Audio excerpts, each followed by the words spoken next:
তাহলে এখন আসেন একটা বিষয় একটু আপনাদের সামনে স্পষ্ট করতে চাই যে কি কি সুফল হতে পারে যদি একটা ইসলামিক রাষ্ট্র ব্যবস্থা আমাদের মাথার উপরে আসে বা একটা ইসলামপন্থী গভর্নমেন্ট আমাদের মাথার উপরে আসে, তাহলে আমরা কি কি সুবিধা পাইতে পারি। অনেকে হয়তো মনে করেন যে এটা থাকলেও যা, না থাকলেও তা। তো অনেকে আবার এগুলো নিয়ে আলোচনা করেন না বা করেন না, এতে করে এটা মাথা থেকে মাইনাস হয়ে গেছে। একটা বিষয় বুঝেন, এটা আসলে আমার একটা বুঝ আর কি, নিজের মতো করে বলছি আর কি। একটা বিষয় কি, একটা বিষয়ের অভিজ্ঞতা মানুষের না থাকলে সেই বিষয়টার মর্ম এহমিয়ত কিন্তু মানুষ বুঝে।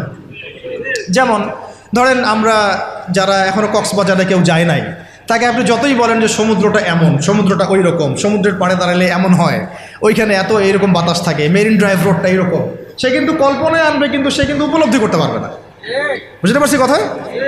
সিমিলারলি আপনি শুনেছেন যে মদিনা এমন, মক্কা এমন, কখনো যান নাই, আপনি কিন্তু উপলব্ধি করতে পারবেন না।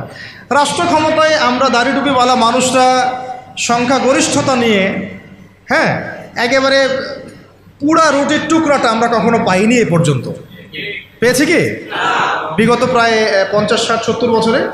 তাহলে আমরা কিভাবে জানবো যে সেটার এহমিয়তটা কী, সেটার গুরুত্বটা কী, সেটা থাকলে আমরা কি করতে পারি? ওটা তো আমার অভিজ্ঞতা নাই, তো আমার কি নাই, আমার অভিজ্ঞতা নাই তো। কিন্তু দেখেন সেকুলারদেরকে দেখেন, এই ডেমোক্রেটিক সিস্টেমে যারা আছে তাদেরকে দেখেন, তারা কেউ 5 বছর থাকছে, কেউ 10 বছর থাকছে, কেউ 15 বছর থাকছে। তারা বুঝেছে যে তার মজাটা কী এবং সেটা থাকলে সে কী করতে পারবে। তারা তো কেউ আল্লাহর বিধানের জন্য সেখানে যায় নাই। কেউ গিয়েছে ধরেন যে 10 বছর লুটপাট করেছে, জুলুম করেছে, দুর্নীতি করেছে, বিদেশে টাকা পাচার করেছে, যে মেয়েটাকে পছন্দ হয়েছে উঠায় নিয়ে আসছে, ঠিক আছে, ধর্ষণের সেঞ্চুরি করছে, ওই ক্ষমতা কাজে লাগায় সে হল দখল করছে, জমি দখল করছে, ব্যাংক দখল করছে, কোম্পানি দখল করছে। সে ওই মজাটা বুঝছে আর কি, ক্ষমতার মজা কি, ওর অর্থে মজা বললাম আর কি, ঠিক আছে।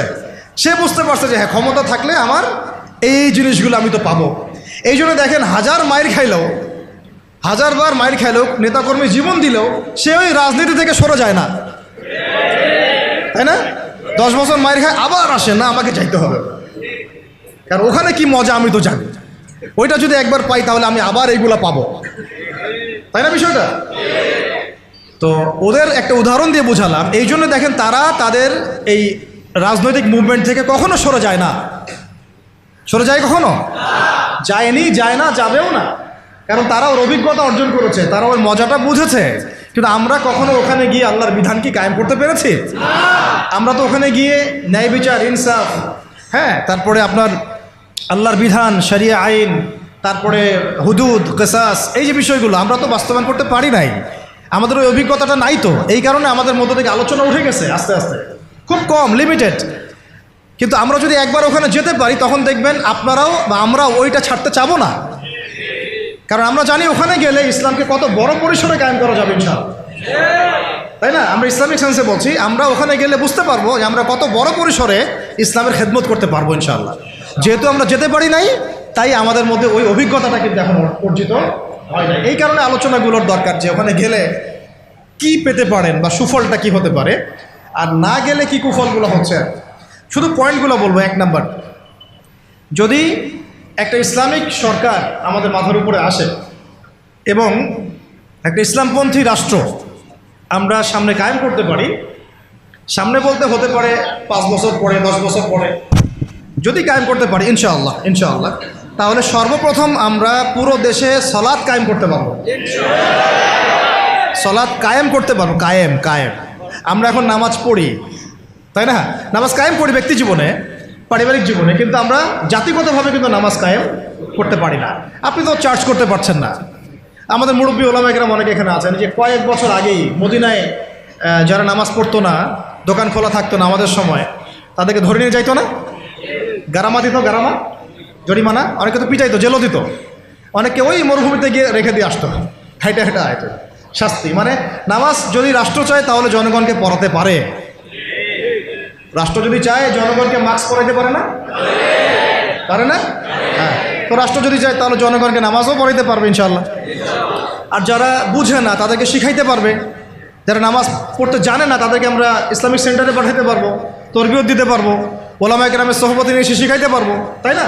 কিন্তু আপনি এটা রাষ্ট্রীয় উদ্যোগে এখন আর করতে পারবেন না। তো এটা ব্যক্তি জীবনে সীমাবদ্ধ হয়ে থাকে তখন।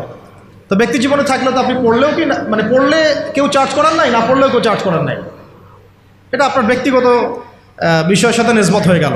কিন্তু জাতিগতভাবে কিন্তু নামাজ কায়েম হলো না। কিন্তু নবী সাল্লাল্লাহু আলাইহি ওয়াসাল্লাম কি মসজিদে কোনো সাহাবী না আসলে বা আসতে না পারলে খোঁজ দিতেন না? প্রাইমারি স্কুলে কোরআন শিক্ষা বাধ্যতামূলক করতে পারতেন না? হাই স্কুলে আরবি ভাষা শিক্ষা বাধ্যতামূলক করতে পারতেন, কোরআনের কিছু অনুবাদ তো বাধ্যতামূলক করতে পারতেন, সিলেবাস মুক্ত করতে পারতেন।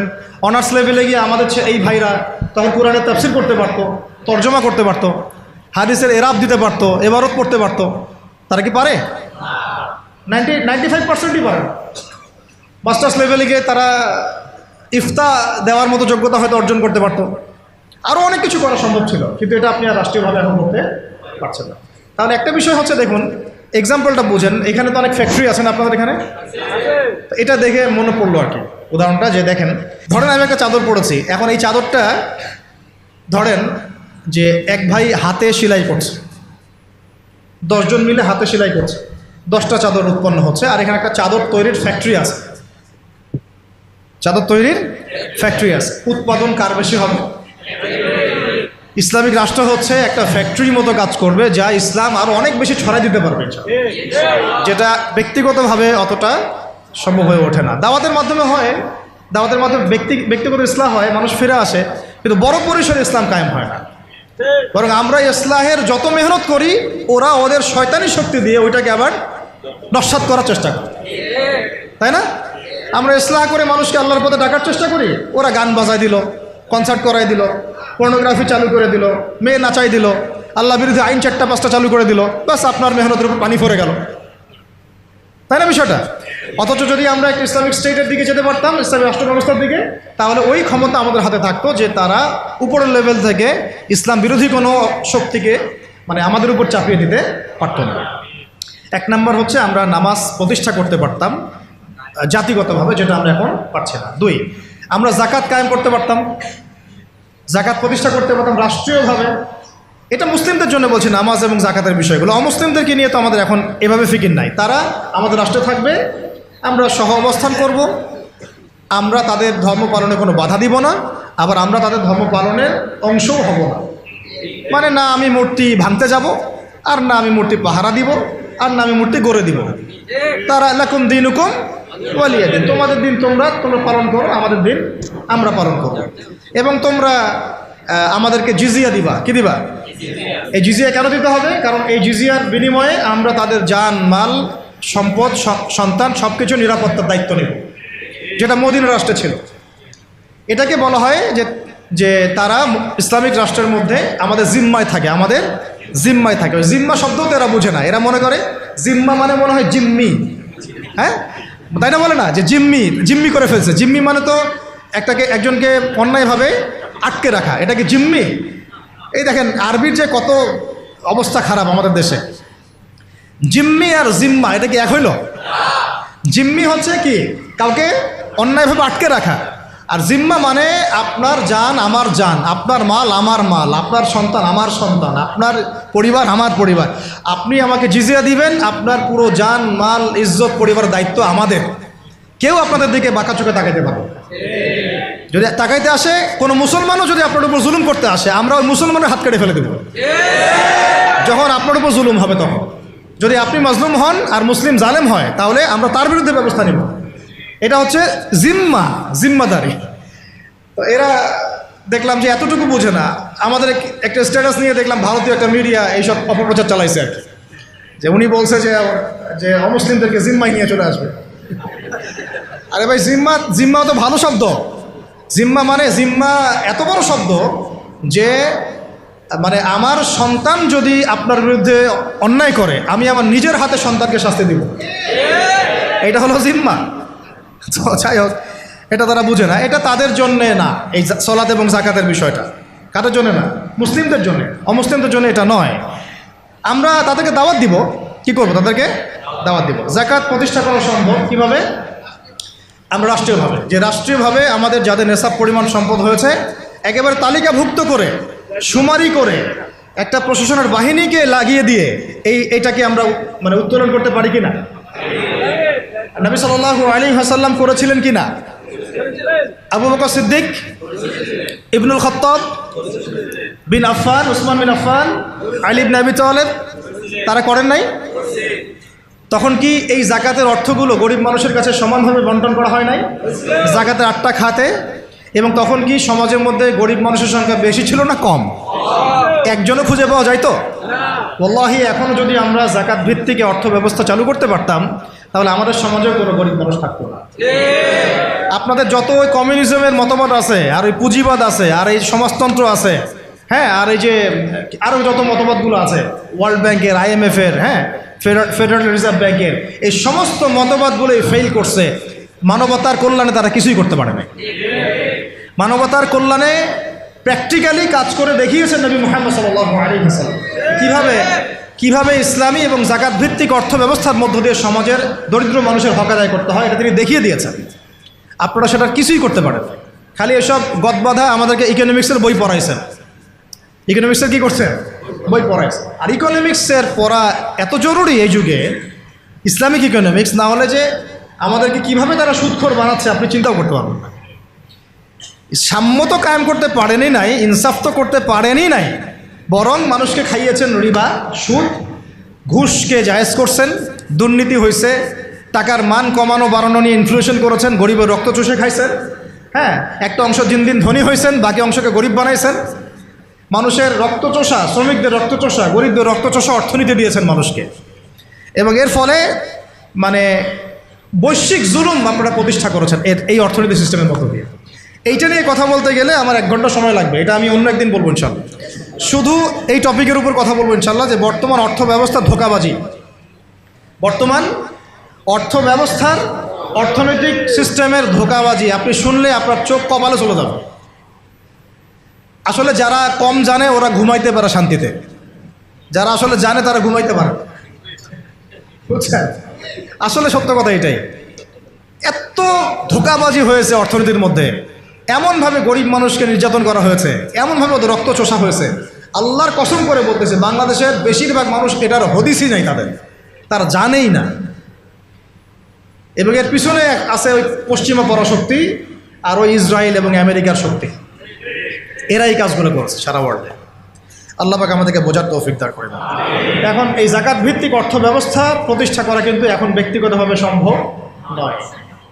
ব্যক্তিগতভাবে সম্ভব, রাষ্ট্রীয়ভাবে যদি রাজনৈতিক ক্ষমতায় আমরা যেতে পারতাম ইসলামপন্থীরা, তাহলে এটা সম্ভব ছিল ইনশাআল্লাহ। 3 নাম্বার দেখুন যে আমাদের যে বাজার আছে, বাজার বলতে 2 রকম বাজার, একটা হচ্ছে আঞ্চলিক বাজার, একটা হচ্ছে বিশ্ব বাণিজ্য। এই দুটো বাজারের মধ্যে হারাম আছে না, হারাম পণ্য আছে না? কিন্তু ইসলামী অর্থ ব্যবস্থা থাকলে বা ইসলামী বাজার ব্যবস্থা থাকলে, ইসলামিক যদি আমরা কী বল সাম্যের ইকোনমি যদি আমাদের সামনে থাকতো, তাহলে আমরা এই প্রত্যেকটা হারামকে বন্ধ করতে পারতাম। আমরা এই মজুদদারিগুলো বন্ধ করতে পারতাম, আমরা সিন্ডিকেট বন্ধ করতে পারতাম, আমরা এই যে ইনফ্লেশন বন্ধ করতে পারতাম, আমরা এই বাজারের যে জুলুমগুলা, দুর্নীতিগুলো, এগুলো বন্ধ করতে পারতাম। এগুলো কিন্তু আমরা বন্ধ করতে পারছি না। বরং ইনস্ট্যান্ট শাস্তির আওতায় আনা সম্ভব ছিল, আমরা এটা করতে পারছি না শুধুমাত্র ইসলামিক বিধান না থাকার কারণে। আল্লাহ পাক আমাদের বোঝার তৌফিক দান করেন। তারপরে দেখুন 4 নম্বর হচ্ছে আমাদের পুরো অর্থ ব্যবস্থায়, এটা ভালো করে বোঝেন, পুরো অর্থ ব্যবস্থায় ইকোনমিক সিস্টেমের মধ্যে 3টা জিনিস খুব মোটা দাগে আছে। একটা হলো জুলুম, একটা হলো খেয়ানত, একটা হচ্ছে দুর্নীতি। কি বললাম? জুলুম, খেয়ানত, দুর্নীতি। এই 3টা আমরা দূর করতে পারি নাই আমাদের অর্থ ব্যবস্থা থেকে। যদি ইসলামিক অর্থ ব্যবস্থা থাকতো, জাকাত ভিত্তিক, সাদাকা ভিত্তিক, কৃষি ভিত্তিক, শিল্প ভিত্তিক, হালাল বাণিজ্য, আঞ্চলিক এবং বৈশ্বিক, তাহলে দেখতেন ইনশাআল্লাহ সমস্ত জায়গা থেকে জুলুম, তারপরে আপনার এই খেয়ানত এবং এই দুর্নীতি একটাও স্থান পেত না। কারণ এটাতে জনগণকে আমরা তখন আল্লাহর কাছে জবাবদিহি করতে বাধ্য করতাম এবং আল্লাহ পাকের বিধান অনুযায়ী বিচার ফয়সালা করতাম।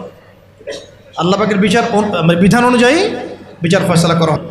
সেকুলারিজম একটি ইসলাম বিরোধী মতবাদ, এগুলো তো পলিটিক্যাল, এর বাইরে সামাজিক অনেক ব্যাপার আছে, যেমন ইসলাম বিরোধী বিভিন্ন মতবাদ, সংস্কৃতি, কাদিয়ানি মতবাদ ধরেন, তারপরে ইসাই মুসলিমদের ফিতনা, করছি ইসলাম বিরোধী যত মতবাদ, যেমন এই কমিউনিজম বা so-called communism, so-called democracy, so-called secularism, বা এই যে LGBT কিউ, তারপরে রিবা, কাদিয়ানি মতবাদ, এনজিওদের সুদের ফেতনা, ইসাই মুসলিমদের ফেতনা, যত ইসলাম বিরোধী মতবাদগুলো আছে এইগুলোকে রাষ্ট্রীয়ভাবেই আস্তে আস্তে আস্তে মিটিয়ে ফেলা সম্ভব ছিল।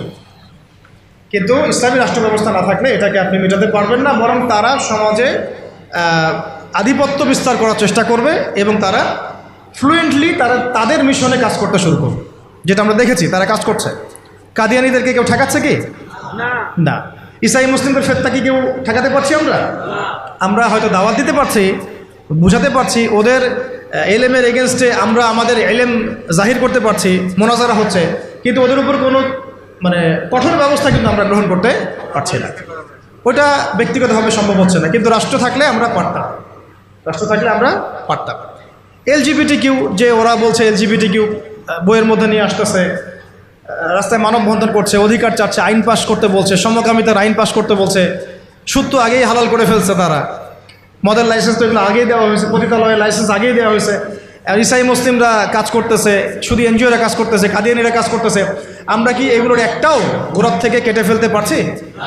আচ্ছা, তো এটা আমরা পারতাম যদি আমাদের কাছে ইসলামী শাসন ব্যবস্থা বা ইসলামী একটা ইমারা বা একটা খেলাফা রাষ্ট্র থাকতো। এই জিনিসগুলো আমাদেরকে বুঝতে হবে। আল্লাহ পাক বোঝার তৌফিক দান করুন। কয়টা বলছি? 5টা। 6 নম্বরটা খুব বেশি ইম্পর্টেন্ট। এটা আমাদের জন্য খুব বেশি ইম্পর্টেন্ট এই কারণে যে এটা জাতির মেরুদণ্ড। আমাদের জাতির মেরুদণ্ড কি? শিক্ষা। এখন আসেন একটু পিছনে ফিরে তাকান, বিগত 30, 40, 50 বছরে, বিগত 30 থেকে 40 বা 50 বছরে জাতীয় শিক্ষা ব্যবস্থার মধ্যে ইসলাম কতটুকু আছে আর কতটুকু নাই? আদৌ কি আছে? জাতীয় শিক্ষা ব্যবস্থা, আমি কিন্তু মাদ্রাসা শিক্ষার কথা বলছি না। আচ্ছা, মাদ্রাসা শিক্ষা ব্যবস্থা প্রণয়ন করতে হলো কেন? কারণ জাতীয় শিক্ষা ব্যবস্থার মধ্যে ইসলাম নাই, তাই। মাদ্রাসাগুলো না থাকলে তো ইসলাম মিটাই ফেলতো তারা। মাদ্রাসাগুলো না থাকলে কি করতো? ইসলাম মিটাই ফেলতো। তো মাদ্রাসার খেদমত তো একটা সুরত। আমার দেশের 80%, 90% মানুষ মুসলিম, কোটি কোটি ছেলে মেয়ে স্কুলে পড়াশোনা করে, কলেজে পড়াশোনা করে, ইউনিভার্সিটিতে পড়াশোনা করে। আচ্ছা, তাদের কি মৌলিক অধিকার না যে তারা প্রাইমারি স্কুলে কোরআন শিখবে, হাই স্কুলে তারা অন্তত আরবিটা শিখবে, ফরজে আইনের জ্ঞান জানবে, হাদিস শিখবে, সিরাত শিখবে, কোরআন অনুবাদ করতে পারবে বা কোরআনের তাফসীর করতে পারবে, অথবা তারা ফিকহ বা উসুলের জ্ঞানগুলো অর্জন করবে, মুফতি হবে, মুহাদ্দিস হবে, মুফাসসির হবে?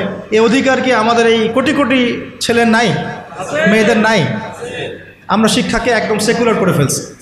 শিক্ষা ব্যবস্থার মধ্যে ইসলাম আনা যাবে না, ঠিক যেমন রাষ্ট্র ব্যবস্থার মধ্যে ইসলাম আনা যাবে না, অর্থনীতির মধ্যে ইসলাম আনা যাবে না, ঠিক ওই রকমই শিক্ষা ব্যবস্থার মধ্যেও ইসলাম আনা যাবে না।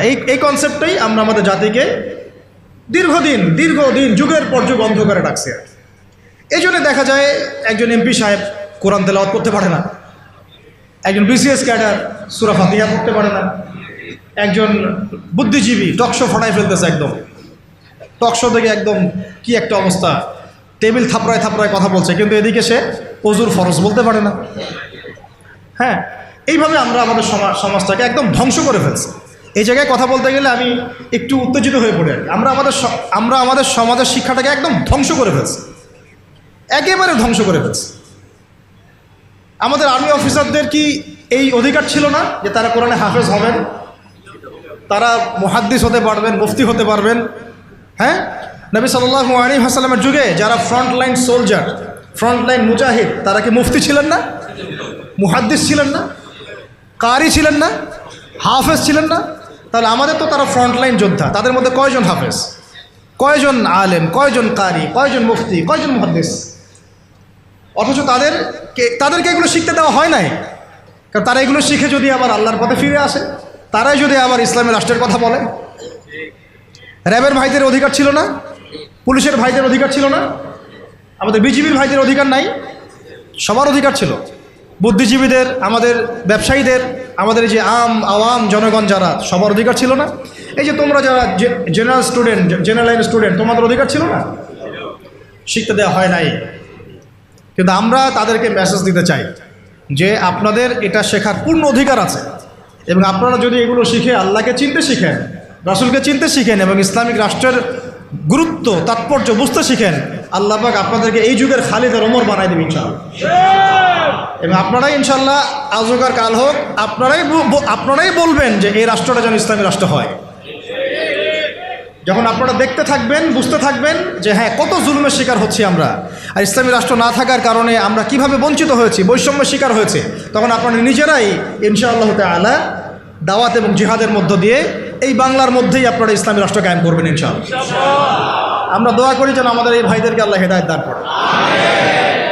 ঠিক আছে, ব্যক্তিগতভাবে আপনি হয়তো একটা স্কুল করলেন, ওই যে আমি বললাম যে আমি একটা প্রতিষ্ঠান করেছি, আপনি একটা মাদ্রাসা করেছেন, উনি একটা মক্তব করেছেন, উনি একটা স্কুল করেছেন, কলেজ করেছেন, এই পর্যায়ে পৌঁছতে থাকবেন। তারপরেও এখানে তো কিছুটা খেদমত করার সুযোগ আমাদের আছে, বাকি ক্ষেত্রগুলো তো একেবারেই বন্ধ করে দিয়েছে, তাই না? আর একটু ভেবে দেখেন, একটু চোখ বন্ধ করে ভেবে দেখেন, যদি ইসলামী রাষ্ট্র ব্যবস্থা থাকতো, ইসলামিক গভর্নমেন্ট থাকতো, তাহলে কত চমৎকার শিক্ষা ব্যবস্থা থাকতো, কত চমৎকার হতো প্রাইমারি স্কুলগুলো, প্রত্যেকটা প্রাইমারি স্কুল হয়ে যেত একটা মাদ্রাসার মতো, কত সুন্দর হতো আমাদের হাই স্কুলগুলো, আমাদের ইউনিভার্সিটিগুলো, থাকতো না কোনো ফ্রি মিক্সিং, থাকতো না কোনো নারী পুরুষের অবাধ মেলামেশা, থাকতো না কোনো অপরাজনীতি, থাকতো না কোনো জুলুম, আবরারকে এভাবে পিটায় হত্যা করার সুযোগ হতো না কারো, হ্যাঁ হতো, থাকতো না কোনো, আর কি বলবো, হ্যাঁ বেপরদামি বেহায়ামি, এগুলো থাকতো না। তো আল্লাহ পাক আমাদেরকে ইসলামী শিক্ষা ব্যবস্থার দিকে জাতিকে নিয়ে যাওয়ার তৌফিক দান করবেন। আর এটা না থাকলে কি হবে? না থাকলে দিন বিবর্জিত শিক্ষা ব্যবস্থা চালু করা হবে, যেটা চালু করা হয়েছে।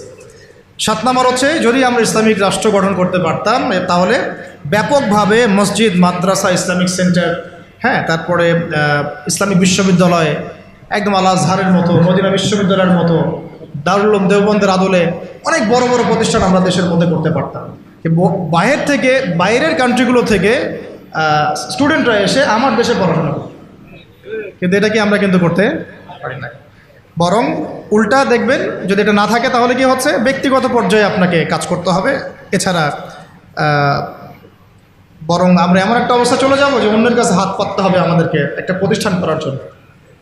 আর রাষ্ট্র থাকলে রাষ্ট্রই দায়িত্ব নিত, টিচারদের বেতন দিবে রাষ্ট্র, ওস্তাদদের বেতন দিবে রাষ্ট্র, ইমাম সাহেবদের বেতন দিবে রাষ্ট্র, তাদেরকে গাড়ি দেওয়া হবে, তাদেরকে ফ্ল্যাট দেওয়া হবে, তাদের তো অধিকার আছে, তাদেরকে রেশন দেওয়া হবে, তাদেরকে দেশের সম্পদ হিসেবে গড়ে তোলা হবে, এবং জাতির আকীদা আমলের সংস্কারের জন্য তাদেরকে রাষ্ট্র কাজে লাগাবে। বরং রাষ্ট্র একটা গঠনমূলক সিলেবাস প্রণয়ন করবে, যেটা পড়লে সবার মধ্যে যে মিসকনসেপশনসগুলো দূর হয়ে যাবে। সম্ভব ছিল? হয় নাই।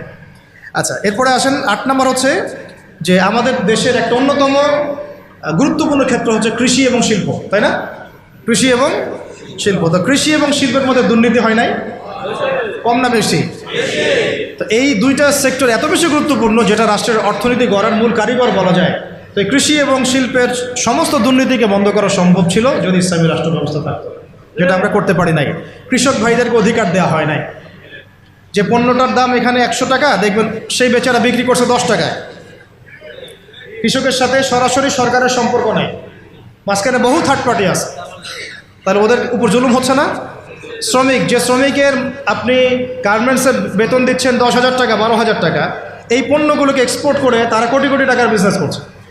তো তাদের এবং রাষ্ট্রের মাঝখানে একটা কি আছে, মধ্যস্থতা করার একটা মাঝখানে থার্ড পার্টি আছে। এই মাঝখানে অনেক টাকা পয়সা গায়েব হয়ে যাচ্ছে একবার উপরে। এর উপরে যাচ্ছে না, যাচ্ছে কানাডায়, সুইজারল্যান্ডে, সুইস ব্যাংকে, অমুক জায়গায়, তমুক জায়গায়। হ্যাঁ, তো এই যে গরিবের রক্তচোষা অর্থনীতি, এটা বন্ধ করা যেত যদি আমরা ইসলামী রাষ্ট্র ব্যবস্থা প্রণয়ন করতে পারতাম। কি লম্বা হয়ে যাচ্ছে নাকি? আচ্ছা, 25টা পয়েন্ট বলবো আপনাদের ইনশাআল্লাহ। কয়টা? আজকের মতো 25টা, আরও আছে। যখন কিতাব আসবে ইনশাআল্লাহ তখন আরও 50টা 100টাও পাবেন ইনশাআল্লাহ। কয়টা বলছি? 8টা। হ্যাঁ, 8টা না? 8টা। 9 নম্বর লিখেন। 9 নম্বর হচ্ছে যাবতীয় অপসংস্কৃতিকে রুখে দেওয়া সম্ভব ছিল। যেমন স্টার জলসা, জি বাংলা, হ্যাঁ, পরকীয়া শেখানো হয়, জেনা শেখানো হয়, মদ খাওয়া শেখানো হয়। হ্যাঁ, তারপরে ওই যে গুন্ডা মাস্তানি করাকে হিরোর রোল দেওয়া হয়, আর আমাদের ছেলে পেলে ওইটাকে ফলো করে। সমকামিতাকে প্রমোট করা হচ্ছে, এলজিবিটিকে প্রমোট করা হচ্ছে, এখন তো ট্রান্সজেন্ডারকে প্রমোট করা হচ্ছে। তো এই জিনিসগুলোকে এবং পর্ন সাইটগুলা এগুলোকে বন্ধ করা সম্ভব ছিল রাষ্ট্রীয় উদ্যোগে, কিন্তু আপনি ব্যক্তিগত উদ্যোগে এটা করতে পারবেন না।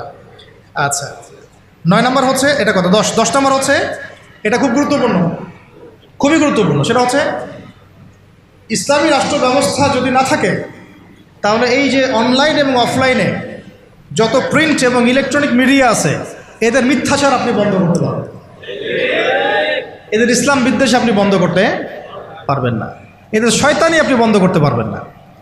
ওই প্রথম আলোর সামনে গিয়ে আপনি গরু জবাই করেন না যাই করেন, ওর কিছুই যায় আসবে না, কিছু যায় আসবে না। ছেলে মানুষই হবে একটা,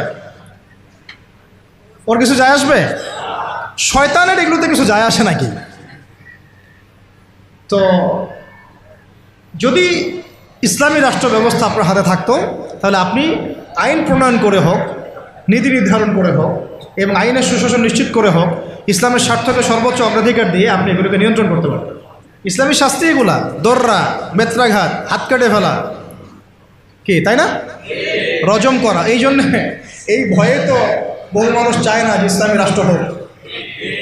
বহু মানুষ এই কারণে ইসলামী রাষ্ট্র চায় না যে ইসলামী রাষ্ট্র ব্যবস্থা আসলে পরে তাদের ব্যক্তি জীবনের গুনাহ তারা করতে পারবে না।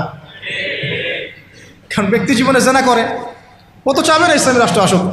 ব্যক্তি জীবনে মদ খায়, ও তো চাইবে না যে মদ, আরে বাপরে বাপ, ইসলামী রাষ্ট্র আসলে তো 80টা বেত্রাঘাত করবে আমাকে, তাই না? ইসলামী রাষ্ট্র আসলে তো পরকীয়া করতে পারবে না। তখন তো আপনি ধরেন যে এই খোলামেলা এবং উন্মুক্ত কনসার্ট আপনি করতে পারবেন না।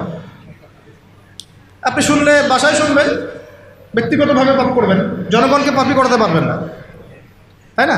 ইসলামী রাষ্ট্র আসলে অনেকের অনেক সমস্যা আছে আবার, ওই সমস্যাগুলোর কারণে তারা আবার চায় না ইসলামী রাষ্ট্র আসুক। তো যাই হোক, চাক আর না চাক একটা কথা বলে দেই, অনলাইনে দিয়ে দিব আমরা এগুলা, মানে কেউ চাক আর না চাক, কেউ চাক বা নাই বা চাক, আজ হোক আর কাল হোক, এই বাংলাদেশের বুকে ইসলামী রাষ্ট্র কায়েম হবেই হবে ইনশাআল্লাহ।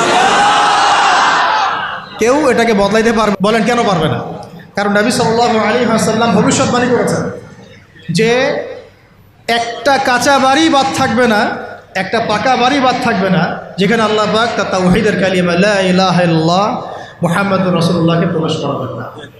ওরা যে বলছেন অখণ্ড ভারত হবে, হ্যাঁ অখণ্ড ভারত হবে ঠিকই, তবে সেটা হবে কিসের? ইসলামের এবং তাওহীদের কালিমা লা ইলাহা ইল্লাল্লাহ মুহাম্মাদুর রাসূলুল্লাহ। অপেক্ষা করতে থাকো, তোমরা অপেক্ষা করতে থাকো, ফান্তাজিরু ওয়া ইন্না মাআকুম মিনাল মুনতাজিরিন, কোনো সমস্যা নাই, কিন্তু এটা হবেই হবে ইনশাআল্লাহ। আর যে কথাটা আল্লাহ নবীজি মুখ দিয়ে বলেছেন যে জেরুজালেম মুক্ত হবে এবং জেরুজালেম থেকে ঈসা আলাইহিস সালাম কি করবেন, 40 বছর এই বিশ্বকে শাসন করবেন, কারো ক্ষমতা নাই এটাকে ঠেকায়, এটাকে বদলাই দিবে এই ক্ষমতা না ইসরায়েলের আছে, আর না আমেরিকার আছে, আর না পশ্চিমা সভ্যতার আছে, আর না আমাদের এই গোমূত্রখোর মোদিদের আছে, ওদেরও না। এরা তো গোমূত্রখোর, এরা কি খোর? যারা গরুর পেশাব পান করে ওদের মাথায় কি থাকতে পারে? তো যখন ওগুলো খেয়ে নেশা মাথায় উঠে আর কি, তখন হেডাম দেখায়, বুঝতে পারছেন কথা? যাই হোক, আমরা দোয়া করি আল্লাহ পাক তাদেরকে হেদায়েত দান করেন। আবু জেহেলের জন্য তো দোয়া করা হয়েছিল না, আল্লাহ আবু জেহেল বা ওমর রাদিয়াল্লাহু আনহুর মধ্যে যাকে আপনি ভালোবাসেন আল্লাহ আপনি হেদায়েত দান করেন। এমন হতেই পারে যে তাদের বহু মানুষ ইসলামের সৌন্দর্য দেখে আমাদের দিনে ইনশাআল্লাহ দীক্ষিত হবে, এটা হতেই পারে। বিইজ্জে আজিজ আও যুল্লি যালিল, একটা হাদিসে আছে যে সম্মানের ঘরে সম্মানের সাথে ঢুকবে, অসম্মানের ঘরে একবার অপদস্থ করে ইসলাম ঢুকবে ইনশাআল্লাহ। তো যাই হোক, পয়েন্টটা ছিল কি, যে আমরা যদি ইসলামিক রাষ্ট্র ব্যবস্থা থেকে যেতে পারি তাহলে প্রিন্ট এবং ইলেকট্রনিক মিডিয়ার এই যে ইসলাম বিদ্বেষ এগুলোকে আমরা বন্ধ করতে পারবো, তখন আমরা ইনসাফ প্রতিষ্ঠা করতে পারবো এবং সত্য মানুষের কাছে প্রচার করতে পারবো। সারা বিশ্বে ইসলামকে এই যে জঙ্গি, সন্ত্রাসী এই শব্দগুলো কারা ছড়াইছে বলেন তো? এই মিডিয়ারাই ছড়াইছে। কারা ছড়াইছে? এই মিডিয়ারা ছড়াইছে। ইহুদিরা ছড়াইছে, খ্রিস্টানরা ছড়াইছে, জায়নিস্টরা ছড়াইছে, সবাই ইসলামকে জঙ্গি ধর্ম, সন্ত্রাসীর ধর্ম এগুলো ছড়াইছে না? মুজাহিদদেরকে বলেছে এরা সন্ত্রাসী, এখন পর্যন্ত হামাসের ভাইদেরকে তারা বলে সন্ত্রাসী, আর এই জালেম ইসরায়েলকে তারা বলে কি বলে?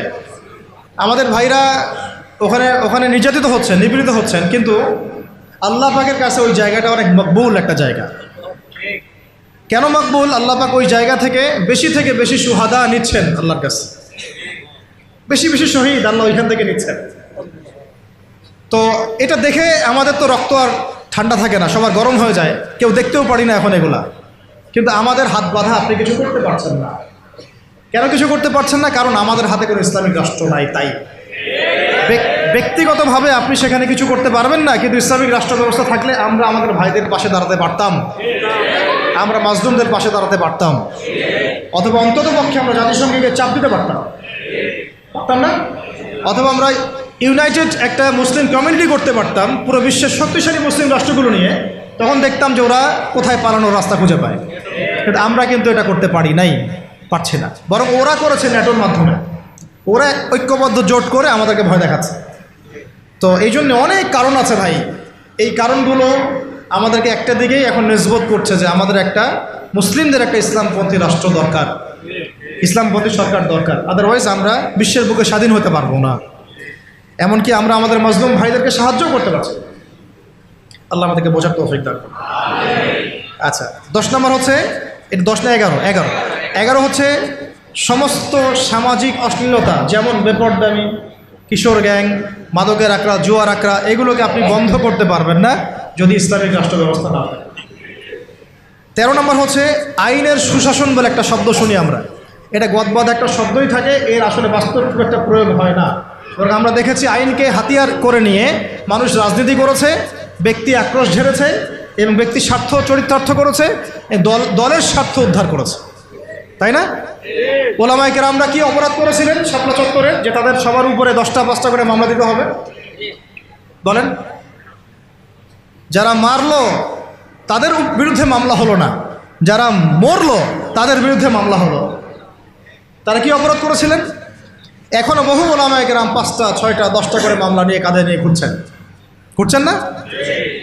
তাহলে আইনের সুশাসন কি এখানে হয়েছে? নিশ্চিত। এখন পর্যন্ত এই পরিবর্তিত সরকার বলছেন এখন পর্যন্ত এগুলোকে উইথড্র করা হয় নাই, এখন পর্যন্ত মামলাগুলো থেকে উইথড্র করা হয় নাই, এখন পর্যন্ত বহু গুম হওয়া মানুষকে উদ্ধার করা হয় নাই। আর আমরা জানি তারা কি পরিমাণ কষ্টে আছেন। আমরা গেস করতে পারি যে তারা কি পরিমাণ কষ্টে আছে।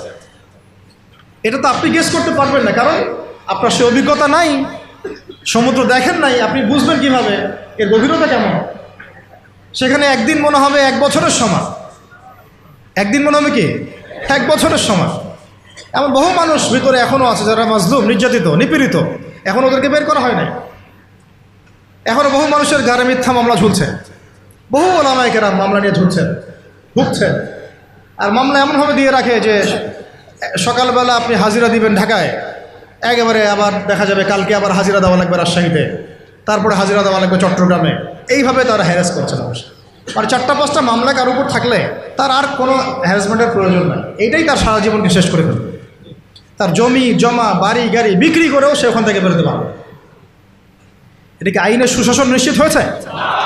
যদি ইসলামিক রাষ্ট্র ব্যবস্থা থাকতো তাহলে প্রত্যেকটা জালেমের বিচার হতো, প্রত্যেকটা মাজলুমকে আমরা বেকসুর খালাস করে দিতাম এবং এখানে তাওহীদপন্থী সৎ এবং যোগ্য আইনজীবীদেরকে আমরা রাখতে পারতাম না? শুধু তাই না, এই যে ব্রিটিশ আইন চলতেছে, ব্রিটিশ আইন, এই ব্রিটিশ আইনের যে ফাঁকফোকর, নোংরামি, তাগুতি সিস্টেম, এগুলোকে পরিবর্তন করে আমরা আল্লাহর শরিয়া আইন বাস্তবায়ন করতে পারতাম। 12টা বলছি, 13 নম্বর। আচ্ছা, 13 নম্বর হচ্ছে খুব জরুরি পয়েন্ট। সমস্ত অপরাধের বিচার এবং আইনের যে সুশাসন, এটা নিশ্চিত করা সম্ভব, সমস্ত অপরাধগুলোর বিচার করা সম্ভব ইনসাফের সাথে, শরিয়া আইনের সাথে এবং আল্লাহর বিধানের অনুকূলে, যেটা ইসলামিক স্টেট না থাকলে কখনোই সম্ভব নয়। একটা জেনার ঘটনা ঘটেছে নবী সাল্লাল্লাহু আলাইহি ওয়াসাল্লামের যুগে, তিনি কি বিচার করেন নাই? চুরি হয়েছে, তিনি কি বিচার করেন নাই? মদপান হয়েছে, তিনি কি বিচার করেন নাই? তিনি কোন উৎস থেকে আইন নিয়ে বিচার করেছেন? আল্লাহর পক্ষ থেকে আইন দিয়ে বিচার করেছেন। সেটা কিন্তু আমাদের বিগত 50, 60, 70, 100 বছরে আমরা করতে পারি নাই। তো ইসলামী রাষ্ট্র ব্যবস্থা না থাকলে এটা কখনোই সম্ভব হবে না। ঠিক আছে। 14 নম্বর হচ্ছে হুদুদ এবং কিসাস কায়েম করা সম্ভব হবে না। কি বললাম? হুদুদ এবং কিসাস কায়েম করা সম্ভব হবে না যদি ইসলামী রাষ্ট্র ব্যবস্থা না থাকে। যদি থাকে তাহলে আপনি হুদুদ কায়েম করতে পারবেন, কিসাসও কায়েম করতে পারবেন। কিসাস কি? হত্যার বদলে হত্যা, খুনের বদলে খুন। এই যে মনে করেন কয়দিন আগে দেখলেন না, একটা বাস এসে পিষে দিয়ে চলে গেল। রাস্তাঘাটে কত ঘটনা ঘটছে, এমন ঘটছে না? কত ঘটনা ঘটছে, কত যে নিরপরাধ মানুষ আমাদের সমাজে প্রাণ হারায়। কোনো হিসেব আছে? কোনো তালিকা আছে? সবগুলোকে সুষ্ঠু কোনো বিচার হয়? বহু বহু মানে জালেম পার পেয়ে যায় না, কিন্তু হুদুদ আর কিসাস থাকলে কোনো জালেম পার পাইতো না, বরং এগুলো সবার সামনে দৃষ্টান্তমূলক শাস্তি দেওয়া হতো। যেমন এই এলাকায় যদি কোনো চুরি হতো তাহলে সবার সামনে তাকে নিয়ে এসে তার হাত কেটে ফেলা হতো। তখন কি চুরি বাড়তো না কমতো? নিশ্চয়ই বাড়তো নাকি? চুরি কি বাড়তো? এটা হচ্ছে একটা সাইকোলজিক্যাল ট্রিটমেন্ট। এটা একটা সাইকোলজিক্যাল ট্রিটমেন্ট যে মানুষ যখন দেখে যে হ্যাঁ, আরে চুরি করলে তো এমন শাস্তি দিবে, জেনা করলে তো ভাই আমার এমন শাস্তি আছে, মানুষ ভয়ে অনেক সময় পাপ করে, ভয়ে পাপ করে। এটা খুব জরুরি। খালি মানুষকে শুধুমাত্র আপনি মানে মিষ্টি মিষ্টি ওয়াশ করে লাইনে আনতে পারবেন না। তখন ওয়াজের সাথে সাথে কি লাগবে? মেডিসিনও লাগবে। কি লাগবে? মেডিসিনও লাগবে। তো এই মেডিসিনগুলো দিতে হবে ওহী ভিত্তিক। আল্লাহ পাক আমাদেরকে হুদুদ এবং কিসাস কায়েম করার তৌফিক দান করেন। আচ্ছা, একটা এক্সাম্পল দেই। এই যে আমাদের ছাত্র ভাইরা শহীদ হয়েছেন, শত শত হাজার হাজার, আল্লাহ ভালো জানেন সংখ্যা কত, আমরা জানি না। আমরা কিন্তু এক্স্যাক্ট সংখ্যা জানি না। বহু ভাই পঙ্গু হয়ে হাসপাতালে পড়ে আছেন, তাদের খুনের বিচার করা দরকার ছিল কি না? কতগুলো হয়েছে? যদি একটা এক্সাম্পল দিই, যদি ধরেন যে একজন ছাত্রকে হত্যা করার জন্যে একজন পুলিশ দরকার হয় বা একটা বুলেটও দরকার হয়, তাহলে তো যদি 1000 জন মারা যায় তাহলে 1000 পুলিশকে শাস্তির আওতায় আনা লাগতো আর কি। 1000 পুলিশ কি গ্রেফতার হয়েছে? হ্যাঁ, তাদেরকে আদেশদাতারা কি সবাই গ্রেফতার হয়েছে? তাদের মাস্টার মাইন্ডরা কি এখন পর্যন্ত ফাঁসির কাজটা ঝুলেছে কেউ? তো এই যে ইসলামী হুদুদ এবং কিসাস থাকলে এতদিন পর্যন্ত সবার আগে যে কাজটা হতো, এটা যদি তথাকথিত এই যে ডেমোক্রেটিক বিপ্লব না হয়ে যদি এটা হতো ইসলামিক কোনো রেভলিউশন, তাহলে সবার আগে বিচার হতো খুনের, হত্যার বিচার হতো। সবার আগে এই কাতিলদের কিসাস করা হতো। কিন্তু এটা কিন্তু হয় নাই, বিকজ এটা ইসলামিক মুভমেন্ট হয় নাই, এটা ইসলামিক কোনো রেভলিউশন হয় নাই। যাই হোক, যা হয়েছে হয়েছে, যা হয়েছে হয়েছে। এখন আমরা চেষ্টা করব যেন জালেম আবার ফিরে না আসে এবং মাজলুম যেন কখনো আবার নির্যাতিত না হয়, আর আস্তে আস্তে যেন আমরা ইসলামিক রাষ্ট্র ব্যবস্থার দিকে যেতে পারি। কারণ আমরা জানি যে একদিনে আমরা যেতে পারবো না। একদিনে কি পারবো? আলোচনাগুলো তো ওঠা উচিত, সবার জানা উচিত, সচেতনতা তৈরি করা উচিত। আজ হোক আর কাল হোক ইনশাল্লাহ হবেই হবে ইনশাল্লাহ। এটা গেল আপনার কত নম্বর বললাম? 13 নম্বর। 14 নম্বর। 15 নম্বর হচ্ছে, এটা খুব জরুরি পয়েন্ট। প্রত্যেকটা ডিপার্টমেন্টে, হোক প্রশাসন, হোক ব্যাংকিং সিস্টেম, হোক ইকোনমিক্স, হোক রাজনীতিবিদদের মধ্যে, হোক আপনার প্রিন্ট মিডিয়া, ইলেকট্রনিক মিডিয়ায়, প্রতিটা ডিপার্টমেন্টে যত ভারতীয় দালাল আছে, বিজাতীয় দালাল আছে, বিজাতীয় দোসর আছে, এদেরকে আপনি চিহ্নিত করে শাস্তির আওতায় আনতে পারবেন না যদি আপনি ইসলামিক রাষ্ট্র ব্যবস্থার দিকে না যান। যতই চেষ্টা করেন ফাঁকফোকর দিয়ে তারা বের হয়ে যাবে, ইসলামিক রাষ্ট্র ব্যবস্থার মধ্যে নাই। তো তারা এখানে ফাঁকফোকর খুঁজবে, পেয়েও যাবে, পার পেয়েও যেতে পারে। যেমনটা বিগত সময় হয়েছে না? বিগত সময় তো অনেক অপরাধী পার পেয়ে যায় নাই, গিয়েছে। সবার কি বিচার হয়েছে? হয় নাই। আল্লাহ পাক আমাদেরকে বোঝার তৌফিক দান করে দেন। 16 নম্বর হচ্ছে, এটা যদি একবার বলেছি আবার রিপিট হচ্ছে, যে গরিব মানুষের অধিকার নিশ্চিত করা যাবে। গরিবের অধিকার নিশ্চিত করা যাবে ইনশাআল্লাহ। শুধু গরিব না, জন্তু জানোয়ারের অধিকার পর্যন্ত নিশ্চিত করা যাবে ইনশাআল্লাহ। পশু পাখি, জন্তু জানোয়ারের অধিকার পর্যন্ত নিশ্চিত করা যাবে ইনশাআল্লাহ। ওমর রাদিয়াল্লাহু আনহু বলতেন যে আমি ভয় পাই যে আমার রাষ্ট্রে বা আমার রাজ্যে যদি ওই ইরাকের, সুদূর ইরাকের ফোরাত নদীর তীরে কোনো ছাগলের বাচ্চাও যদি না খেয়ে মারা যায়, আমি ভয় পাই যে আল্লাহ পাক সেই জন্যও আমাকে জবাবদিহি করাবেন। কারণ এই জবাবদিহিতা অন্য কোন গভর্নমেন্ট দিয়েছে বিশ্বের বুকে? ওমর রাদিয়াল্লাহু আনহু বললেন যে এটা আমার, আর এটা আমার ছেলে আব্দুল্লাহ, তার অংশটুকু নিয়ে আমি কাপড় বানিয়েছি। এইরকম ইনসাফ, এইরকম ন্যায় বিচার, এরকম জবাবদিহিতা কোন রাষ্ট্র ব্যবস্থায় আছে? ইসলামিক রাষ্ট্র ব্যবস্থা ছাড়া কোথাও আছে? এইগুলো আমরা নিশ্চিত করতে পারতাম, গরিবের অধিকার, যদি আমরা ইসলামী রাষ্ট্রের দিকে যেতে পারতাম। 17 হচ্ছে খুব জরুরি পয়েন্ট, এটা আমাদের ওলামায়ে কেরামরা বুঝবেন আর কি। জরুরি পয়েন্ট হচ্ছে যে বিধর্মীদের কথা বলছি না, মুসলিমদের কথা বলছি। মুসলিমদের ধর্মীয় যে আমল, আকিদা, উসুল, মানহাজ, এই যে বিষয়গুলো আমাদের মধ্যে আছে, এখানে উদ্দেশ্যপ্রণীতভাবে বহু ইখতলাফ ঢুকিয়ে দেওয়া হয়েছে। উদ্দেশ্যপ্রণীতভাবেই সব কিছু কিন্তু ইখতলাফভাবে আসে নাই, ফিকহি ইখতলাফ থেকে সব আসে নাই, বহু কিন্তু উদ্দেশ্যপ্রণীত আছে, ইচ্ছা করে ঢুকিয়ে দেওয়া হয়েছে যাতে আমরা আপোষে একে অপরের সাথে সময় কাটাতে ব্যস্ত থাকি এবং তারা তাদের আখের গোছাতে ব্যস্ত থাকে। ঠিক আছে? হ্যাঁ, জি, আমাদেরকে লাগিয়ে রেখে তারা তাদের মিশন সফল করবে। অনেক বিষয় কিন্তু শুধু ধর্মীয় না, বরং অনেক কিছু রাজনৈতিক বিষয় আছে এখানে, পলিটিক্স আছে এখানে। তো এখানে পয়েন্টটা হচ্ছে, তো এইগুলোকে নিয়ে আমাদের মধ্যে কিন্তু অনেক ইখতিলাফ আছে। এটাকে আমরা রাষ্ট্রীয়ভাবেই সমাধান করতে পারতাম, এখন আপনি সেটা করতে পারবেন না। ও ওর মতো করে বলবে, সে তার মতো করে লিখবে, সে তার মতো করে ফেসবুকে লিখবে, সে তার মতো করে একটা লাইভ দিবে, সে তার মতো করে একটা বয়ান দিবে। রাষ্ট্র চাইলে সবাইকে বসাইতে পারতো, আরে ভাই বসেন, ঠিক আছে বসেন, দুজন দুই প্যানেলে বসেন, দেখি ইলমের মাধ্যমে প্রমাণ হোক যে কোনটা হক আর কোনটা বাতিল। যেটা বাতিল প্রমাণিত হবে সেটা আমার রাষ্ট্র থেকে আমি উচ্ছেদ করে রেখে দেব, শেষ। যেটা বাতিল প্রমাণিত হবে তারা রাষ্ট্রের মধ্যে এইভাবে আর এটা মতবাদ প্রচার করতে পারবে না। যারা হক প্রমাণিত হবে তারা মতবাদ প্রমাণিত করবে। আর এখানে তো যাদের মধ্যে সাহিবুল ইলম যারা, তারা তো এটাকে গ্রহণ করে নেবেন, কারণ তারা তো জানেন যে তার হক, তারা জানেন তারা হক, তারা বুঝেন তারা হক। এখন এই হকটাকে প্রচার করার প্ল্যাটফর্ম দিতাম আমরা, যে আপনারা এই প্ল্যাটফর্মে হক প্রচার করেন। ওর আস্তে আস্তে জনগণের মধ্যে আকিদা, আমল, মানহাজ সব ইখতিলাফগুলো দূর হয়ে যায়। সব দূর না হলেও অ্যাটলিস্ট এটাকে কমায় ফেলা সম্ভব হতো এবং সংকুচিত করা তো অবশ্যই সম্ভব হতো, কিন্তু এটা আপনি এখন আর করতে পারবেন না, যেহেতু ইসলামিক রাষ্ট্র ব্যবস্থা আমাদের মধ্যে নাই।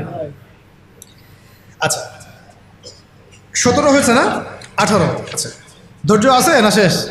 আচ্ছা, 18 হচ্ছে ইসলামী রাষ্ট্র ব্যবস্থা থাকলে আমরা বিধর্মী অমুসলিমদের মাঝে ব্যাপক দাওয়াতের কাজ করতে পারব রাষ্ট্রীয় উদ্যোগেই, এবং এতে করে তারাও ইসলামের দিকে আসার একটা সুযোগ পেত। আল্লাহর বান্দাদেরকে আমরা জাহান্নাম থেকে জান্নাতের পথে আনতে পারতাম, কিন্তু এখন আপনি সেটা পাচ্ছেন না, বরং তারা আপনার ঘরে এসে দাওয়াত দিচ্ছে, মানুষ মুসলিমকে অমুসলিম বানাচ্ছে। তাই না বিষয়টা? 19 হচ্ছে আমরা ইসলামী রাষ্ট্র কাঠামো পেলে মদিনা রাষ্ট্রের আদলে একটা মুনাওয়ার, একটা আলোকিত রাষ্ট্র গঠন করতে পারতাম, যেটা ইসলামী রাষ্ট্র ব্যবস্থা ছাড়া কখনোই সম্ভব হবে না। তো মদিনা রাষ্ট্র কি, এটা নিয়ে তো আলোচনা এসেছে, এটা আর আলোচনা করছি না। এটা কত হলো? 19। 20 নম্বর হচ্ছে যে মুসলিমদের তরুণ মুসলিম যারা, আমাদের তরুণ যে মুসলিমরা আছেন, তরুণ তরুণী, আমাদের শিক্ষিত সমাজ, সবার প্রতিভাগুলোকে আমরা কাজে লাগাতে পারতাম। আমরা কিন্তু এখন সেটা পারছি না। একজন প্রতিভাবান ছেলে বিদেশে চলে যাচ্ছে, ওখানে গিয়ে ভালো চাকরি পাচ্ছে। একজন প্রতিভাবান ডক্টর বিদেশে চলে যাচ্ছে, ওখানে গিয়ে সার্ভ করছে। আমি আমার দেশের সম্পদগুলোকে সোনা বানাতে পারছি না, তাই না? তাদেরকে হীরা বানাতে পারছি না, পলিশ করতে পারছি না। সদুদ্যোগ নাই, বরং এখানে দুর্নীতি আছে। প্রতিভাবান একটা ছেলে, ওকে আমি জব দিচ্ছি না, আমার দল করে বলে ওকে জব দিচ্ছে। এই যে দুর্নীতিগুলো, এতে করে ওই ছেলে তো আর জাতিকে কিছু দিতে পারবে না, রাম শাম যদু মধু উপদেষ্টা হয়ে বসে আছে, তাই না? আমরা তো এগুলোর যোগ্যই না, আমরা কি না? আমাদের তো জ্ঞান নাই, এলেম কালাম কিছুই নাই, রাম শাম যদু মধু সব উপদেষ্টা হয়ে বসে আছে। একজন ব্যক্তি যে পরকীয়া শিখায়, সেও এখন নেতা হয়ে বসে আছে, তাই না? তো এই হলো অবস্থা। তো প্রতিভার মূল্যায়ন হবে না যদি ইসলামী রাষ্ট্র ব্যবস্থা না কায়েম। তো আরেকটা বিষয় হচ্ছে, এটা কত বললাম? 20। 21 হচ্ছে প্রযুক্তিগত যত উন্নয়ন আছে না, আপনার ইন্টারনেট সেকশন বলেন, অনলাইন সেকশন, অফলাইন সেকশনের কথাই বলেন, ইনক্লুডিং নিউক্লিয়ার প্ল্যান্টস, মিসাইলস, এইগুলো পর্যন্ত আমরা তৈরি করতে পারতাম যদি ইসলামী রাষ্ট্র থাকতো। এটা এখন যেহেতু ইসলামী রাষ্ট্র নাই, আপনি চাইলেও এগুলো করতে পারছেন না। প্রযুক্তিগত কোনো উন্নয়ন করতে পারছি না আমরা, বরং অন্যের কাছে হাত পেতে বসে আছি। আমাদেরকে অ্যাপস দাও, আমাদেরকে সার্ভার দাও, আমাদেরকে এইটা দাও, আমাদেরকে সেইটা দাও, আমাকে ড্রোন দাও, আমাকে মিসাইল দাও, তাই না? কিন্তু দেখেন, নবী সাল্লাল্লাহু আলাইহি ওয়াসাল্লাম যখন মদিনা রাষ্ট্র গঠন করেছেন, তিনি নিজের রাষ্ট্রে এগুলো উৎপাদন করেছেন। মদিনা রাষ্ট্রের অস্ত্র থেকে আসছে, মদিনায় উৎপন্ন করা হয়েছে, উৎপন্ন করা হয় নাই। সামরিক প্রশিক্ষণ কোথায় দেওয়া হয়েছে? মদিনাতেই দেওয়া হয়েছে। এবং তখনকার যুগের উপযুক্ত যে প্রযুক্তি, এই প্রযুক্তিগুলো সাহাবীদের কাছে ছিল। তো মূল কথা হচ্ছে কি, এক কথায় যে আমরা ইসলামী রাষ্ট্র ব্যবস্থা গঠন করতে না পারলে আমাদের দেশের মধ্যে প্রযুক্তিগত এবং সামরিক উন্নয়ন ত্বরান্বিত করতে পারবো না, বরং অন্যের কাছে আমাকে হাত পেতে বসে থাকতে হবে। তখন শত্রু আমাকে অতটুকুই দিবে যার ডিফেন্স সিস্টেম তার কাছে আছে। এমন অস্ত্র সে আমাকে বিক্রি করবে না যার ডিফেন্স সিস্টেম ওর কাছে নাই। এটা আমাদের বোঝা উচিত। আর আল্লাহ পাক কি আমাদের মাথায় কিছুই দেন নাই? আমাদের যদি প্রতিভাগুলোকে আমরা কাজে লাগাতে পারতাম, তাহলে আমরা দেশের মধ্যেই তাদেরকে দিয়েই এইসব ড্রোন, এইসব মিসাইলস, নিউক্লিয়ার প্ল্যান্টস আমরাই বানাতে পারতাম। আর আমরা যদি জিজ্ঞাসা করি আমাদের পলিটিশিয়ানদেরকে যে বিগত 50 বছর ধরে স্বাধীনতার পর ধোয়া তুলতেছেন, তা আপনারা কী করছেন? একটা ক্ষেপণাস্ত্র তৈরি করতে পারছেন? একটা ড্রোন কি বাংলাদেশে তৈরি করতে পারছেন? তো একটা হচ্ছে যে অস্ত্র শস্ত্রে আমরা আমাদের সামরিক বাহিনীকে শক্তিশালী করতে পারতাম, উন্নত অস্ত্র, উন্নত সামরিক অস্ত্র, যেটা কিন্তু আমরা এখন পর্যন্ত পারি নাই। আমরা জানি না আমাদের আকাশসীমা কিন্তু সেফ না, আমাদের আকাশসীমা কিন্তু সেফ না, আমাদের সমুদ্র সীমা এখন পর্যন্ত আমরা বলতে পারি না যে পরিপূর্ণ সেফ। আমাদের প্রশাসনের বাহিনীগুলো আমরা বলতে পারি না সবগুলো দালাল মুক্ত, বিদেশি এজেন্ট মুক্ত আমরা বলতে পারি না। তো আল্লাহ পাক আমাদেরকে এমন ইসলামী রাষ্ট্র গঠন করার তৌফিক দান করেন যে রাষ্ট্রে আমরা আমাদের এই প্রশাসনের ভাইদেরকে তাওহীদপন্থী ইমানদার বানাবো এবং সবচেয়ে সেরা অস্ত্র তাদের হাতে তুলে দেবো ইনশাআল্লাহ। রাষ্ট্র যদি জিহাদ করে তাহলে ফ্রন্ট লাইনে কারো জিহাদ করবে? আমাদের এই ভাইরাই তো করবে। তো আমাদের এই ভাইদেরকে আগে তৈরি করতে হবে না? আল্লাহ পাক আমাদের ভাইদেরকে ঈমান দান করেন, বেশি বেশি আমলের তৌফিক দেন এবং তাদের মাথার উপরে আল্লাহ পাক একটা ইসলামী সরকার নিয়ে আসেন, আমিন। আচ্ছা, 22 হচ্ছে যে আমরা 23 হচ্ছে আমাদের এই পুরো তরুণ প্রজন্মকে আমরা জিহাদি জজবায় গড়ে তুলতে পারতাম। এটা কিন্তু আপনি এখন পাচ্ছেন। এটা জজবা মানে কি বোঝাচ্ছি? জজবা মানে কি আপনি শুধু আবেগে ভেসে পড়বেন এমন বোঝাচ্ছি না, বরং আমাদের জেনারেশন রেডি, তার আল্লাহর জন্য সবসময় জীবন দেওয়ার জন্য প্রস্তুত। এমন জেনারেশন আমাদের আফগান ভাইদের মধ্যে নাই, হামাসের ভাইদের মধ্যে নাই। যে কোনো সময় যদি শত্রু আক্রমণ করে তারা প্রস্তুত। এখন আপনারাই বলেন তো দেখি, যারা ভয় দেখাচ্ছে চট্টগ্রাম কেটে ফেলবো, ফেনী নিয়ে নিব, এই করব সেই করব, হাসেন না। যদি আল্লাহ না করুক, যদি তারা কোনো পদক্ষেপ নিয়েই ফেলে, আমাদের প্রজন্ম কি প্রস্তুত? আমাদের প্রজন্মের আমরা কেউ কি AK-47 চালাতে পারি? আমাদের কেউ কি মার্শাল আর্টস জানি? আমাদের কেউ কি 10 রাউন্ড দৌড়াতেও পারি? তাহলে আমাদের কেউ কি তরোয়ালও চালাইতে পারে? অথচ নবী সাল্লাল্লাহু আলাইহি ওয়াসাল্লামের যুগে সাহাবায়ে কেরাম এক একজন সাহাবী প্রশিক্ষিত ছিলেন। আচ্ছা, আলী রাদিয়াল্লাহু আনহু কেমন মানুষ ছিলেন? তাসবিহ তাহলিল করতেন খালি, ভয়ে তার সামনে কেউ দাঁড়াইতে পারত, যেই দাঁড়াইতো তাকে তিনি একেবারে গর্দান উড়াই ফেলতে পারতেন। এত প্রশিক্ষিত ছিলেন আলী ইবনে আবি তালিব। হ্যাঁ, ওমর ইবনে খাত্তাব তিনি কি শুধু কোরআন তেলাওয়াতি করতেন, নামাজই পড়তেন, তাহাজ্জুদই পড়তেন? তিনি এত বেশি প্রশিক্ষিত ছিলেন, তার সামনে 10 জন দাঁড়াইতে পারত। হামজা রাদিয়াল্লাহু আনহু। তাহলে দেখেন আমাদের পুরো জেনারেশনকে দেখেন, ইনক্লুডিং আমাকে দেখেন, আমরা কি আসলেই প্রস্তুত? দেখা যায় আমাদের গতকালকে বলছিলাম যে 4-5 জন ডাকাত যদি একটা ছোট্ট ছুরি নিয়ে আমাদের সামনে দাঁড়ায়, আমাদের তো ভাই খবর হয়ে গেছে, ভাই কি আছে নে, সব নেই, তা আমাকে ছাড়, বিষয়টা এমন না। কিন্তু একটা সময় ছিল যে আমাদের জেনারেশনের তরুণরা একাই 8-10 জনের সাথে লড়াই করতে পারত, ভয় করতো না। দেখেন আমরা কিন্তু এরকম মানে প্রশিক্ষিত একটা প্রজন্ম করতে পারি নাই, কিন্তু ইসলামী রাষ্ট্র থাকলে আমরা পারতাম না? প্রত্যেক স্কুলের ছাত্রদেরকে আমরা কিন্তু স্কাউটের মাধ্যমে হোক বা মিলিটারিদের আওতায় নিয়ে এসে হোক একটা 6 মাসের ট্রেনিং দিতে পারতাম, কলেজের ছাত্রদেরকে দিতে পারতাম, ভার্সিটির ভাইদেরকে দিতে পারতাম। আমাদের মিসাইলস লাগবে, প্রশিক্ষণ লাগবে, ট্রেনিং লাগবে, তাই না? জাবাজ আমাদের সব অফিসার লাগবে। এই ক্ষমতা বাঙালি জাতির আছে, এই ক্ষমতা আমাদের আছে, আমাদের আর্মি ভাইদের আছে, আমাদের বিজেপি ভাইদের মধ্যে আছে, ওই কলিজা তাদের আছে ঠিকই। কিন্তু রাষ্ট্রীয় ইসলামী রাষ্ট্র না থাকার কারণে, রাষ্ট্রীয় পৃষ্ঠপোষকতা না থাকার কারণে এবং রাষ্ট্রীয় চাপ তাদের উপর থাকার কারণে তারা তাদের প্রতিভার বিকাশ ঘটাতে পারে নাই। আমি চ্যালেঞ্জ করতেছি, আপনি বিএসএফ, এই যে ভারতের বিএসএফের 100 জনকে লাগান বর্ডারে, আমাদের বিজিবির 20টা ভাইকে লাগান, ওরা পারবে না ইনশাল্লাহ। যদি ক্ষেপণাস্ত্র না নিক্ষেপ করে ওরা পারবে না, যদি আসমান থেকে বিমানে ওরা যদি ফায়ার না করে তাহলে ওরা পারবে না। মাঠে ওরা আমাদের 20 জন বিজিবির ভাইদের সাথে পারবে না ইনশাআল্লাহ? পারবেন, আমি বলছি, গ্যারান্টি দিচ্ছি পারবে না ইনশাআল্লাহ, দেখে নিয়ে। কিন্তু ওরা আমাদের উপরে মানে চড়াও হচ্ছে কিসের ভিত্তিতে?